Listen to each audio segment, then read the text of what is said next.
BJTP-19.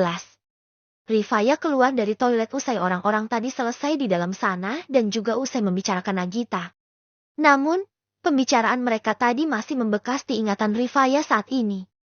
Percakapan orang-orang itu yaitu, "Duh, itu Bu Fatimah masih aja bawa-bawa si Nagita ke acara arisan ini. Gak ngerasa sakit hati apa selama hidupnya. Memangnya kenapa sih, Jeng? Apa karena Nagita itu anak angkatnya Bu Fatimah? Jadi gak pantas di lingkungan kita gitu. Biarin aja lah. Kasihan kan dia itu anak yatim piatu yang diambil dari panti asuhan. Masih mending dia itu anak angkat. Ini malah anak dari selingkuhan suaminya." "Serius, Jeng? Anak selingkuhan? Kok bisa?" "Seriuslah. Aku juga baru tahu kemarin dari saudara aku yang kerja di panti asuhan itu. Kalau Bu Fatimah sengaja bilang ke orang-orang kalau Gita itu anak angkatnya. Padahal kan anak selingkuhan suaminya dulu. Mungkin Bu Fatimah mau menjaga aib suaminya, atau mungkin juga gak mau buat si Nagita merasa bersalah karena lahir dari anak seorang pelakor. Astaga, jadi itu kenyataannya. Pantesan waktu kita bilang jodohin aja Nagita sama Sadewa, Bu Fatimah kayak yang gimana gitu. Gak tahunya memang saudara kandung tapi beda ibu. Nah bener kan? Tapi kasihan juga sebenarnya Bu Fatimah harus ngerawat dan membesarkan anak dari hasil perselingkuhan suaminya sendiri. Udahlah, biar itu jadi urusan mereka aja. Ayo keluar sekarang. Bentar lagi mau foto-foto kan?" Ketika orang-orang itu pergi, Rifaya masih mematung di tempatnya, bingung dan tak berdaya. Terlebih saat mendengar kenyataan pahit yang tak pernah terbayangkan sebelumnya. "Aku pikir Gita anak kandung ibu," gumamnya. Matanya terbelalak dan tatapannya kosong. Ia tidak pernah mengira jika Nagita dan orang-orang hanya tahu bahwa wanita tersebut adalah anak angkat, bukan anak kandung dari sang ibu. Bahkan lebih terpukul ketika ia tahu, Gita ternyata adalah hasil dari perselingkuhan suami ibu mertuanya. Rifaya tahu meskipun hal yang barusan didengarnya itu bukanlah urusannya. Tapi ia menaruh rasa khawatir kepada ibu mertuanya karena pasti memendam semua kenyataan seorang diri. "Tunggu sebentar. Apa Mas Dewa tahu? Apa harus aku tanyakan ya?" Gumamnya kembali yang sedikit penasaran apakah sang suami tahu bahwa Nagita memang adik kandungnya sendiri sudah atau hanya tahu sebagai adik angkat semata. Menit selanjutnya, Rifaya tersadar karena sudah terlalu lama di dalam toilet.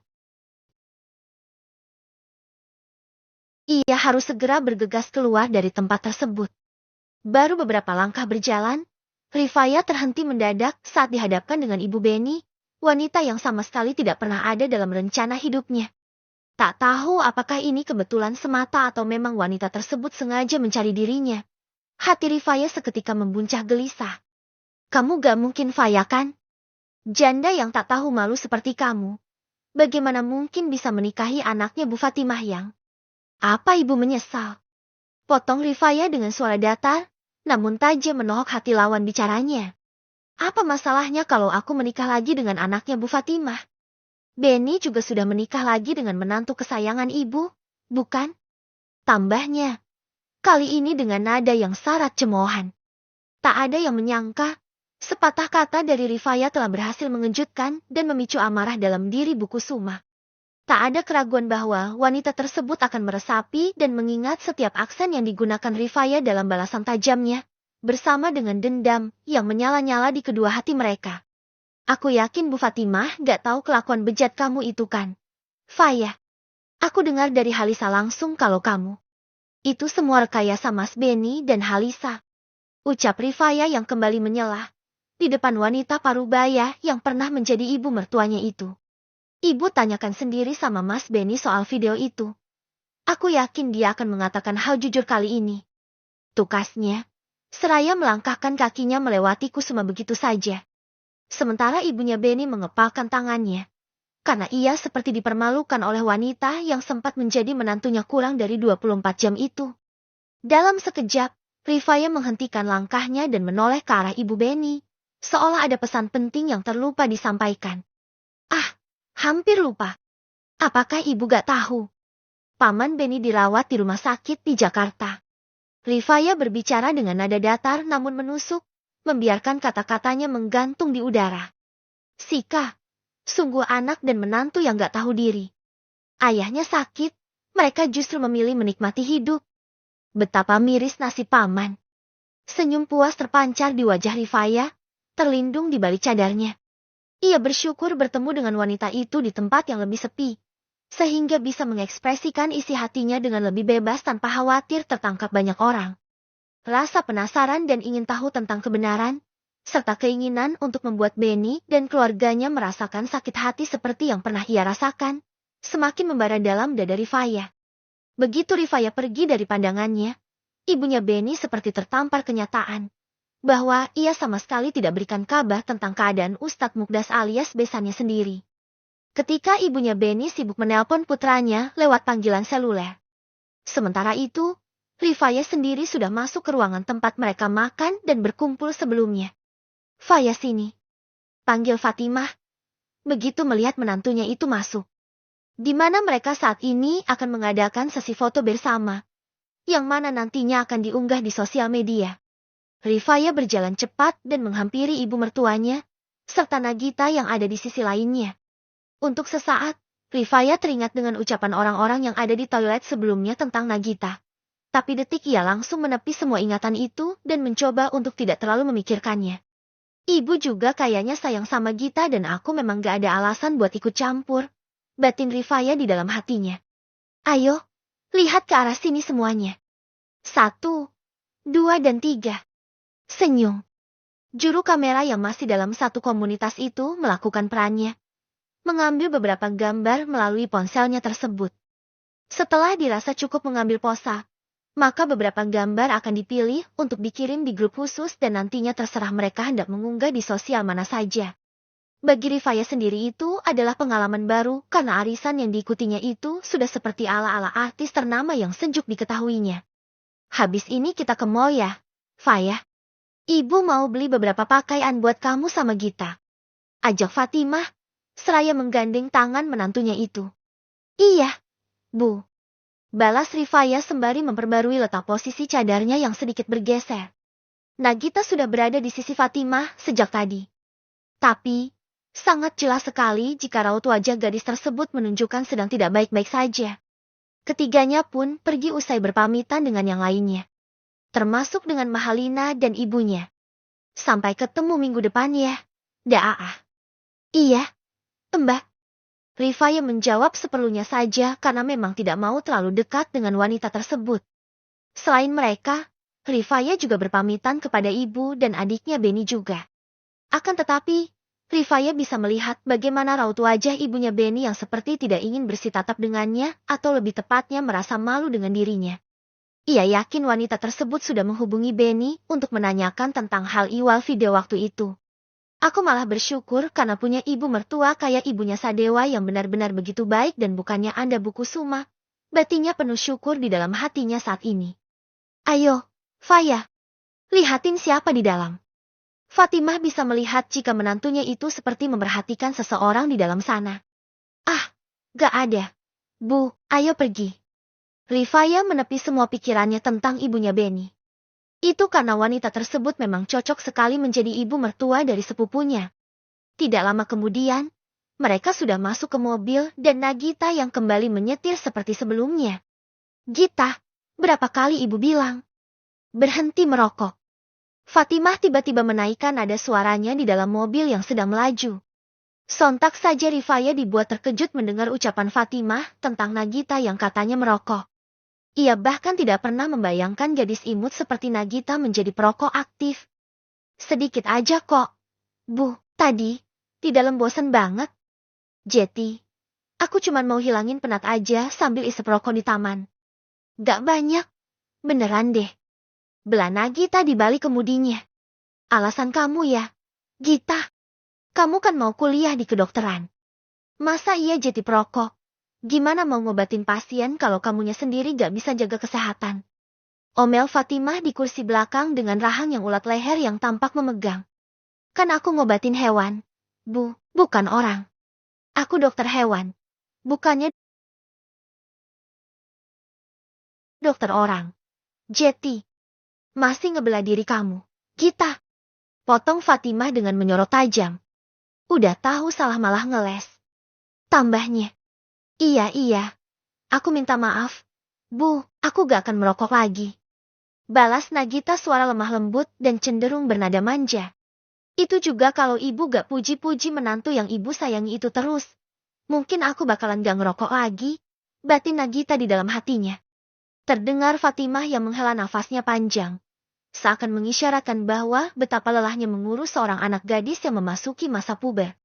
Di saat yang sama Rifayah hanya bisa diam dan tidak mencampur urusan dia wanita tersebut. Meskipun ia sebenarnya bisa mengerti bagaimana di posisi ibu mertuanya saat ini. Maaf ya, Fayah. Ibu sama Gita memang suka seperti ini. Harap dimaklumi ya. Ucap Fatimah mengeluarkan suaranya yang ditujukan kepada Rifayah. Iya gak apa-apa, Bu. Menurut aku udah biasa kok ada sedikit perdebatan antara ibu dan anak. Tapi, aku yakin Gita mungkin ingin sedikit perhatian lebih dari ibu. Itu yang dirasakan seorang anak pada orang tuanya. Meskipun orang tua sendiri sudah merasa memberikan segalanya pada anak-anaknya. Balas Rifayah dengan senyuman di balik cadarnya sambil meringis di dalam hati karena dirinya mendadak seperti seorang psikolog yang tahu tentang perasaan Nagita saat ini. Padahal aslinya hanya menebak-nebak saja. Ia juga tidak lupa menoleh ke arah belakang. Tempat sang ibu mertuanya itu duduk. Menantu ibu ini memang yang terbaik pokoknya. Siapa sangka umurnya baru 19 tahun. Tapi pemikirannya udah begitu dewasa. Coba aja Gita kayak kamu. Fayah. Puji Fatimah yang secara tidak langsung membandingkan menantu dan anak angkatnya tersebut. Itu karena ucapan Rifayah tidak terlalu dibuat-buat dan mengatakan hal yang seharusnya tanpa mencela orang lain. Tapi yang ada malah membuatnya tersadar harus lebih memperhatikan Nagita. Namun, Nagita malah menyalah-artikan ucapan Rifayah itu seperti sebuah penghinaan untuknya. Terlebih lagi sang ibu malah membandingkan mereka. Itu membuatnya semakin sakit hati saat ini. Rifayah sendiri sebenarnya sedikit riskan mendengar ibu mertuanya malah membandingkan dirinya dan Nagita. Maaf, Bu, menurut aku setiap orang mempunyai kekurangan dan kelebihannya masing-masing. Termasuk dengan Nagita. Dia punya banyak kelebihan kalau ibu bisa melihatnya dari sudut pandang yang berbeda. Ungkapnya. Ia tidak ingin Nagita merasa dibandingkan dengan orang lain. Itu karena rasanya benar-benar tidak nyaman. Bahkan bisa lebih dari itu rasanya. Ah iya benar. Ibu sepertinya tadi salah bicara. Nagita juga banyak kelebihannya kok. Fatimah mulai menyadari akan kekeliruannya. Makasih ya, Fayah. Karena udah mau mengingatkan ibu. Tambahnya. Sama-sama. Bu, aku juga makasih karena ibu yang baik sekali sama aku. Rifayah dengan begitu antusias dan diakhiri tawa kecil. Bu Fatimah pun turut tertawa kecil begitu mendengar ucapan Rifayah yang berbalik memuji dirinya saat ini. Nagita berusaha keras menahan rasa sakit yang menusuk di hatinya, sambil memaksakan bibirnya untuk tetap tersenyum. Bagi Nagita, niat Rifayah tidak lebih dari upaya untuk mencuri perhatian ibunya dan membuat Nagita terpinggirkan. Namun, entah mengapa, kesedihan yang semakin memilukan pun terasa melumat hatinya. Gak bisa aku biarkan. Dia makin caper ke semua orang, bikin kesel aja. Gerutunya di dalam hati. Rifayah sama sekali tidak merasa seperti Nagita itu membenci dirinya. Ia sudah menganggap adiknya Sadewa itu seperti adiknya sendiri. Tidak lama kemudian, kendaraan yang dikemudikan oleh Nagita itu tiba di sebuah pusat perbelanjaan. Ketiganya turun usai Nagita memarkirkan mobilnya di area parkir sebelumnya. Oh iya, Dewa udah kasih kartu kredit kan, Fayah? Atau udah transfer mungkin buat jajan? Tanya Fatimah, ketika mereka masuk ke salah satu outlet pakaian lengkap. Rifayah menggigit bibirnya sejenak, merasa bingung dan cemas. Ia sama sekali tidak tahu menahu mengenai kartu kredit, apalagi soal uang yang dikirimkan oleh suaminya. Benarkah ia harus mendapatkan kedua hal tersebut? Pikirannya berkecamuk, mencoba meraba-raba apa yang seharusnya ia lakukan. Soal itu Mas Dewa kayaknya lupa kasih dan aku nggak sempet tanya juga. Soal transferan juga belum kayaknya. Ah, nanti aku tanyain sama Mas Dewa, Bu. Ucapnya apa adanya. Ia mana mungkin mengatakan sang suami memberikannya kartu kredit atau mengirimi uang. Padahal tidak sama sekali. Fatimah menggeram mengingat Sadewa yang lupa akan hal penting tentang nafkah lahir. Keterlaluan itu anak. Gak apa-apa biar bisa ibu yang telepon dan marahi dia sekarang. Ucapnya yang hendak mengeluarkan ponselnya. Jangan, Bu. Kata Rifayah buru-buru. Biar aku yang telepon Mas Dewa aja. Ibu sama Gita duluan aja masuk. Nanti aku bakalan nyusul. Tambahnya, ada yang mau aku omongin juga sama Mas Dewa. Lanjut Rifaya dengan nada malu-malu, yang memang sengaja dilakukannya. Mendengar Rifaya yang bersikeras ingin menghubungi Sadewa langsung, membuatnya tidak bisa menolak permintaan menantunya itu. Ya udah kamu telepon Dewa. Ibu sama Gita masuk duluan. Nanti telepon ibu aja kalau udah masuk ya. Tukas Fatimah. Iya, Bu. Rifaya mengiyakan, lalu mengeluarkan ponselnya yang ada di dalam tasnya untuk menghubungi Sadewa. Sementara Fatimah dan Nagita sudah bergerak masuk ke outlet tersebut. Rifaya menelepon Sadewa sambil berjalan ke arah lain. Tapi panggilannya itu tidak langsung dijawab oleh suaminya tersebut. Kenapa nggak diangkat sih? Giliran dia aja yang nelpon harus dijawab. Rutuknya sambil menatap layar ponselnya itu. Tadinya, Rifaya ingin menyerah karena 3 panggilannya sama sekali tidak dijawab oleh Sadewa dan memutuskan hendak menyusul ibu mertuanya. Akan tetapi, baru setengah perjalanan kembali, malah ada panggilan dari Sadewa. Dan mau tidak mau harus dijawabnya. Baru sadar aku dari tadi nelpon Lagi-lagi Rifaya mengomel sambil menatap layar ponselnya yang saat ini ada panggilan dari Sadewa. Kemudian ia menggeser ikon warna hijau yang ada di layar ponselnya tersebut. Halo, Assalamualaikum, Mas. Kenapa tadi gak diangkat teleponnya sih? Sampai 3 kali aku harus nunggu. Protes Rifaya. Waalaikumsalam. Aku baru turun dari pesawat. Ada apa? Tanya Sadewa balik. Di bandara. Emangnya Mas naik apa ke sana? Rifaya bertanya karena keheranan. Naik pesawat? Cepetan ada apa nelpon? Aku mau ke hotel sekarang. Balas Sadewa di ujung panggilan. Rifaya menghela nafas panjang. Menahan kekecewaannya akibat ucapan Sadewa yang kembali terasa dingin. Baginya, nada suara Sadewa seolah dingin seperti kutub es yang tak tertembus oleh kehangatan empati. Gini loh, Mas. Tadi ibu tanya apa Mas Dewa kasih aku uang atau kasih kartu kredit gitu? Aku bilang aja Mas lupa dan mau aku telepon biar dikirim transferan. Kita lagi di mall sekarang. Terangnya. Oh itu. Kirimkan nomor rekeningnya. Aku kirim sekarang. Apa ada lagi? Tanya Sadewa kembali yang lebih tepatnya ingin cepat mengakhiri panggilan tersebut. Gak ada lagi, Mas. Cuman itu. Rifaya?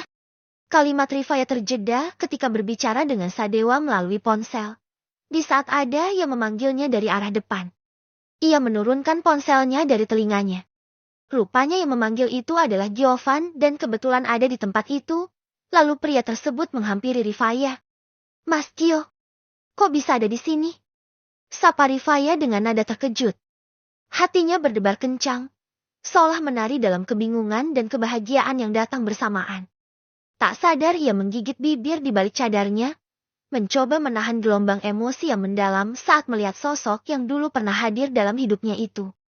Ia hampir lupa bahwa ia masih terhubung dengan Sadewa melalui panggilan seluler. Aku kebetulan mau belanja. Kesini sama siapa? Faya. Oh itu. Aku sama ibu dan Gita. Rifaya terus berbicara dengan Giovan.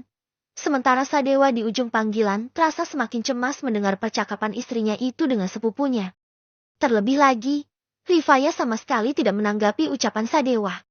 Ada getaran ketidaknyamanan di dalam hatinya yang semakin menguat. Faya, hei. Kamu lupa ya? Jangan ngobrol sama Gio. Rifaya? Jawab atau... Tiba-tiba panggilan itu terputus, membuat jantung Sadewa berdegup semakin kencang. Panik mulai menyelimuti dirinya, terlebih menyadari Rifaya dan Giovan bertemu. Tak pernah sekalipun terlintas dalam benaknya, bahwa sepupunya itu mengenal istrinya dan ini pasti akan menimbulkan masalah di kemudian hari. Sadewa merasa terjepit di antara kekhawatiran dan amarah yang menyelimuti dadanya. Di satu sisi ia mencemaskan keadaan Rifaya, sementara di sisi lain, ada amarah yang muncul karena ia merasa kepercayaannya telah dikhianati oleh sepupu dan istrinya. Gawat ini. Bisa bahaya kalau dia kena rayuan si playboy itu. Sadewa bermonolog sambil mendorong kopernya dan hendak masuk ke mobil. Tapi, detik selanjutnya ia menimbang-nimbang.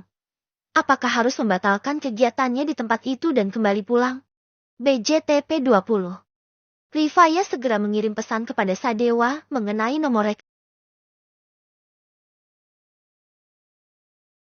rekening yang harus dikirimi uang. Setelahnya beralih kepada Giovan yang masih ada di depannya itu. Kalau gitu, aku duluan ya, Mas Gio. Ibu dan Gita pasti udah nunggu dari tadi di dalam. Rifaya berpamitan dari hadapan Giovan sambil meresapi setiap momen singkat perbincangan yang mereka lalui. Ponselnya pun ia simpan ke dalam tasnya perlahan. Meski ada kerinduan di hatinya untuk mengobrol lebih jauh bersama pria tersebut. Namun, sadar diri memintas keinginan itu seketika. Rifaya menyadari bahwa ia kini sudah menjadi wanita berstatus istri orang lain dan berbicara terlalu lama dengannya adalah langkah yang tidak layak bagi wanita bersuami. Hanya kenangan dan perasaan yang tersimpan rapat di hatinya yang mampu memahami betapa sulitnya melepaskan diri dari genggaman percakapan. Apa itu tadi dewa yang nelpon? Tanya Giovan, seakan tidak ingin Rifaya pergi begitu saja dari hadapannya. Iya, Mas. Aku. Ayo. Aku juga mau dalam. Salah Giovan. Ada yang ingin aku beli di dalam sana. Ucapnya sambil berjalan bersama Rifaya. Di saat yang sama, Rifaya merasa terjepit dalam situasi yang tidak ia inginkan. Ia ingin menghindar dari obrolan Giovan yang membuatnya tidak nyaman. Akan tetapi, mereka berdua sedang berada di tempat umum yang bisa dikunjungi oleh siapapun, termasuk sepupu suaminya tersebut. Rifaya mencoba mencari cara untuk menyudahi pertemuan mereka tanpa menyakiti perasaan Giovan. Dia emang keluarga. Tapi aku ngerasa nggak nyaman dengan topik obrolan dia. Harusnya, ada cara yang lebih halus buat akhiri obrolan ini kan? Gumam Rifaya dalam hati. Jeti, bagaimana mungkin dirinya melarang pria tersebut turut masuk ke outlet pakaian yang sama hanya karena ia ingin segera mengakhiri pertemuan mereka? Rifaya berpikir keras mencari cara terbaik untuk mengatasi situasi ini. Apa mungkin aku bisa pura-pura terburu-buru dan minta maaf karena harus meninggalkannya? Atau mungkin ada cara lain yang lebih bijaksana untuk menyelesaikan masalah ini? Rifaya terus mencari jalan keluar dalam kebingungan dan perasaan yang terombang-ambing. Bagaimana kamu bisa ketemu sama Dewa? Faya, aku kaget sebenarnya waktu dengar kamu nikah sama dia. Ungkap Giovan, seraya masuk ke outlet tersebut bersama Rifaya. Sebaiknya Mas Gio tanyakan aja sama Mas Dewa soal hal itu. Maaf, bukan ranah aku membicarakan soal pertemuan kamu dengan Mas Dewa. Apalagi ke lawan jenis. Balas Rifaya, seraya mengedarkan pandangannya mencari keberadaan ibu mertua dan adik iparnya. Apa kamu gak nyaman denganku sekarang? Tiba-tiba saja Giovan berkata seperti itu kepada Rifaya. Dan tentu saja hal tersebut malah membuatnya merasa semakin tidak nyaman. Tapi, tidak bisa ditunjukkannya secara terang-terangan di depan sepupu suaminya tersebut. Bukan gitu, Mas. Mas Gio kan masih saudaranya Mas Dewa Jeti. Faya. Seseorang memanggil Rifaya, sehingga wanita tersebut menjeda ucapannya. Kemudian menoleh ke arah sumber suara. Rupanya itu adalah Fatimah dan Nagita. Mereka berjalan menghampiri Rifaya. Akhirnya ketemu juga, Bu. Sapa Rifaya dengan wajah semringah di balik cadarnya itu. Loh kok ada Gio ada sini? Selidik Fatimah karena mereka tadi berjalan bersama. Entah itu kebetulan atau tidak. Tapi yang terpenting adalah penjelasan dari mereka berdua haruskan sama. Oh, itu aku kebetulan lewat tadi. Tante. Waktu lihat Faya lagi nelpon. Tadinya aku ragu kalau dia itu Faya. Tante. Tapi, aku ingat pakaian yang dipakai Faya pagi tadi. Jeti, langsung sapa aja dia dan ikut ke sini juga. Papar Giovan. Iya, Bu, tadi aku juga udah telepon Mas Dewa dan katanya mau ditransfer hari ini. Sambung Rifaya menjelaskan. Ia tidak mau ada kesalahpahaman di antara mereka dan membuat ibu mertuanya itu merasa kecewa. Fatimah mengulum senyumnya. Ia pikir terlalu kejam memikirkan bahwa ada sesuatu di antara Rifaya dan Giovan. Padahal mereka hanya kebetulan saja bertemu. Terus kenapa ikut masuk juga? Apa kamu mau belanja? Gio, di sini kan isinya pakaian wanita semua. Tanyanya kembali. Tapi kali ini berbicara ke hal lain. Aku mau beli kado buat ibu. Tante, kan sebentar lagi dia mau ulang tahun. Terangnya Giovan apa adanya. Fatima sejenak terdiam untuk mengingat-ingat tanggal dan bulan berapa sekarang. Detik selanjutnya, barulah ia seperti diingatkan bahwa saudarinya memang akan berulang tahun pekan depan. Benar, Gio.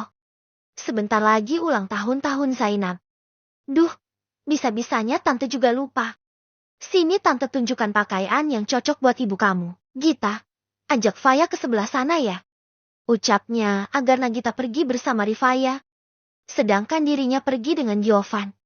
Iya, Bu, ayo Kak Faya, ikut aku.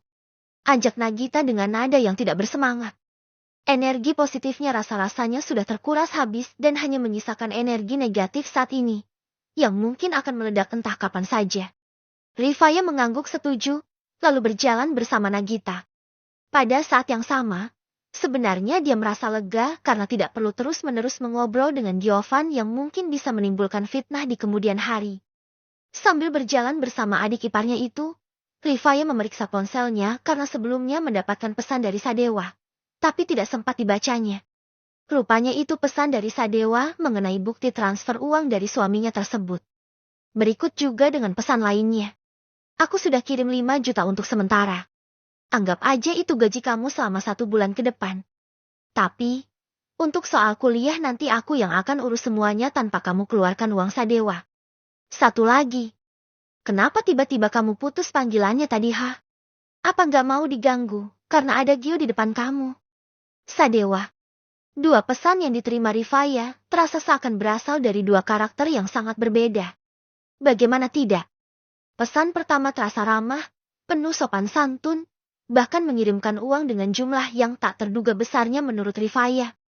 Namun, pesan yang kedua sungguh mencengangkan dan tak hanya membuat bulu kuduknya berdiri, tetapi juga terasa menusuk jantungnya hingga ke inti. Emosi Rifaya memuncak, tercabik antara rasa terima kasih dan sakit hati. Ia tak mampu menerima tuduhan Sadewa yang terasa seperti racun mematikan meresap ke dalam hatinya. Tanpa berpikir panjang, jemari Rifaya bergerak cepat mengetik balasan pesan tersebut, berusaha membela diri dan menggugah empati Sadewa yang tak kunjung muncul. Mas, jangan asal nuduh sembarangan ya. Pertama aku tutup teleponnya karena memang gak ada lagi yang harus dibicarakan. Terus yang kedua karena aku harus kirim nomor rekening aku lewat pesan juga dan gak sengaja malah ketekan matikan. Ya udah gitu aja. Lagian aku sama Mas Gio cuman ngobrol sebentar kok Rifaya. Tanpa menunda lebih lama lagi, Rifaya segera mengirim pesan tersebut kepada Sadewa, demi menghindari kesalahpahaman yang mungkin terjadi. Pesan itu adalah bukti nyata bahwa Rifaya tidak pernah terlibat dalam hal yang dituduhkan padanya. Namun, ternyata pesan yang ia kirimkan tak kunjung dibalas oleh Sadewa. Bahkan, nomor telepon Sadewa tampaknya tidak aktif. Apa dia sedang sengaja menghindar dari aku ya? Sampai-sampai mematikan ponselnya juga. Gumam Rifaya, cemas dan bingung. Sejenak, pikirannya mulai divalidasi oleh pertanyaan-pertanyaan lain. Apa Mas Dewa gak percaya ya? Namun, Rifaya berusaha menepis rasa cemas dan ketidakpastian yang sedang melandanya. Di dalam hatinya, dia bertekad untuk tidak membiarkan pikirannya terlalu larut dalam kegelisahan. Ia merasa cukup yakin bahwa telah mengambil langkah yang tepat dengan mengirimkan pesan tersebut, walau sebenarnya tak ada keharusan baginya untuk melakukannya. Terlebih lagi, Rifaya mencoba meyakinkan dirinya bahwa Sadewa pasti akan memahami situasinya. Tidak peduli apakah Sadewa akan membalas pesannya atau tidak. Yang terpenting, aku telah berusaha menjelaskan semuanya. Biarlah waktu yang akan membuktikan kebenarannya. Dengan keyakinan tersebut, Rifaya berusaha melanjutkan kegiatannya saat ini dan melepaskan kekhawatirannya akan tanggapan Sadewa. Mbak sini sebentar. Panggil Nagita yang sudah ada di sebelah lain dan tampak seperti memilih pakaian yang ingin dibelinya. Iya, aku ke sana. Rifaya pun bergerak menuju ke tempat Nagita berada. Aku mau coba yang ini ya, Kak. Dan ini, juga ini. Nanti menurut Kak Faya bagus atau enggak? Ucap Nagita, yang kini raut wajahnya berubah menjadi lebih bersemangat dari sebelumnya. Kemudian memberikan satu persatu pakaian yang dipilihnya itu agar dipegangi oleh kakak iparnya itu. Boleh-boleh aja. Tapi, tempatnya di mana? Apa ya semua ini mau kamu coba? Gita. Ini terlalu banyak. Rifaya sedikit kesulitan karena pakaian itu terus menumpuk di tangannya. Ayo, Kak. Ke sebelah sini. Nagita dengan tersenyum tipis berjalan di depan dan tanpa mempedulikan Rifaya yang kesusahan membawakan pakaiannya. Ya, Rifaya sebenarnya merasa sangat direpotkan dengan tumpukan pakaian di tangannya yang menumpuk tinggi. Setiap langkah yang diambilnya terasa begitu sulit, sambil terus berusaha menjaga agar pakaian-pakaian itu tidak terjatuh. Beban di tangannya begitu berat hingga menekan batinnya, serasa seperti dia menggendong beban hidup yang tak berkesudahan. Di sebelah sini, Kak. Nagita berhenti di salah satu ruangan lainnya yang terpisah. Kemudian memindahkan pakaian yang dibawa oleh Rifaya itu ke sebuah keranjang. Oh, udah sampai ya. Jadi di sini. Rifaya untuk pertama kalinya masuk ke area ruang ganti, karena ia memang tidak pernah memasuki tempat seperti itu. Aku mau pakai yang ini ya, Kak. Nagita bergerak menuju ke sebuah pintu dan memakai pakaiannya tersebut. Kemudian meminta penilaian dari Rifaya. Iya, yang itu bagus. Itu juga. Semuanya cocok kamu pakai. Kita. Rifaya sebenarnya cukup kelelahan karena sejak tadi harus mencarikan pakaian lain yang masih belum pas di mata Nagita. Padahal ia sudah mengatakan bahwa semua pakaian tersebut sesuai dipakai oleh adik iparnya itu. 30 menit kemudian. Gimana udah ada pakaian yang mau dibeli? Khususnya pakaian buat liburan kalian nantinya. Fatimah menghampirinya Rifaya dan Nagita yang berada di ruang ganti. Udah, Bu, aku mau 10 pasang. Sekalian sama bikininya juga. Jawab Nagita yang tampak bersemangat. Gak usah bawa bikini atau apalah itu ya. Kita. Tegas Fatimah. Terus Faya gimana? Udah dapat pakaian juga. Tanyanya pada sang menantu. Sedangkan Jovan sendiri sudah pamit pergi usai mendapatkan pakaian yang ingin dibelinya. Rifaya menggelengkan kepalanya. Gak usah. Bu, pakaianku yang di koper masih banyak. Aku sebenarnya gak perlu-perlu amat. Paling nanti mau beli pakaian dalam aja. Jawabnya.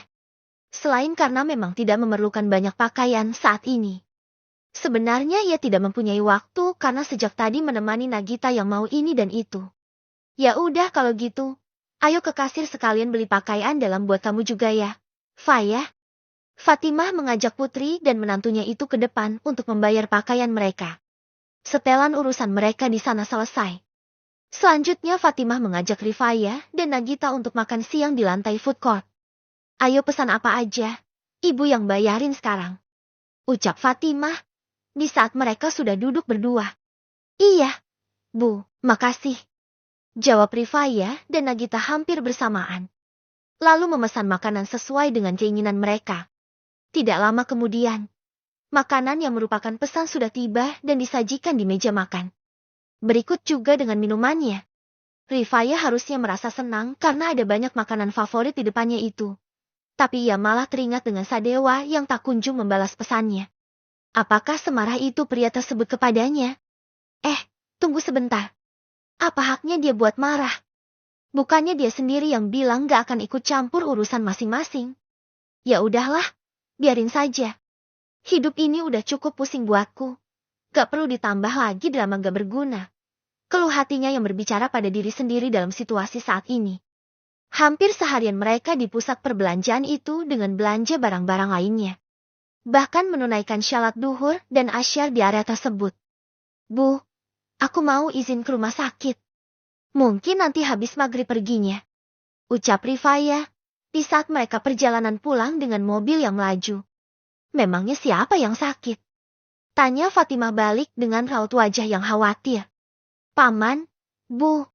Jawab Rifaya dengan suara pelan. Astagfirullah. Paman kamu sakit apa? Kenapa gak bilang dari pagi? Faya.